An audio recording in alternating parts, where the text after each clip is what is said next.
I've been a multi-passionate artist with ADHD for nearly 20 years, and I thought you might find it useful to see some of the things that I do as a chaotically messy person to try and ensure that I don't spend my entire life looking for things in my studio. But before we begin, I do want to point out this has been nearly 2 decades in the making.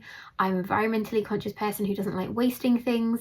Therefore, there is a lot of stuff. Please don't judge me. I have worked in community arts my entire career, and over that time there have been aggressive cuts to education and arts budgets.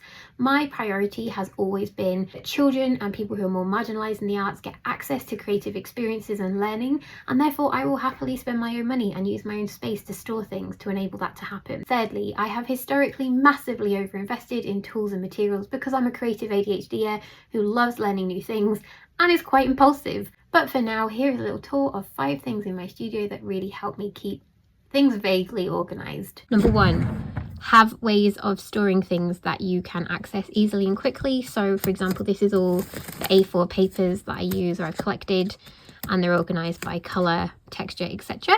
But also I have this note to myself: check your scraps, because otherwise I forget that I've got all these scraps in boxes that I should use first. Number 2 is keeping my small tools in these cardboard boxes and using a label maker, so paper punches, staplers, glue guns. These are all things that I use regularly in my own work and also in workshops. Number 3, which is really obvious, is having pots that I can throw things in groups, so scissors and paintbrushes and coloured pencils. These are the things that I use every day, so they are next to me on my desk. 4 is the way of storing things that I regularly use but have lots of duplicates or versions of, so baskets for different adhesives and tapes, or a basket for wire, and I can just grab those things when I need them and then just chuck them back in the basket. I struggle with object impermanence. Basically, if I can't see something, I'll forget it exists, so I try to keep all of these materials visible, so A, I don't buy more of them, and B, I remember I have them and they cost me money and that I need to use them. Last note, I only use cupboards for things that I'm not using regularly these days, so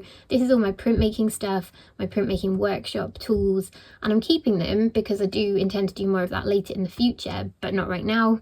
And similarly, this is all my darkroom stuff I've had since I was a teenager. I need to check those chemicals, and this is something I haven't got time for, but one day I hope to do more photography. So in quick summary, the things that are really useful to me are labelling as much as possible, having open storage baskets where I can throw things, having things visible so I don't forget that they exist, and having little notes and labels around to remind me of the things that often just slip through the net in my brain. I have so many more things I could show you and talk to you about regarding this, so let me know in the comments below if you want another tour. Otherwise, I would love to hear, how do you manage this? Please share it below and we can all learn together.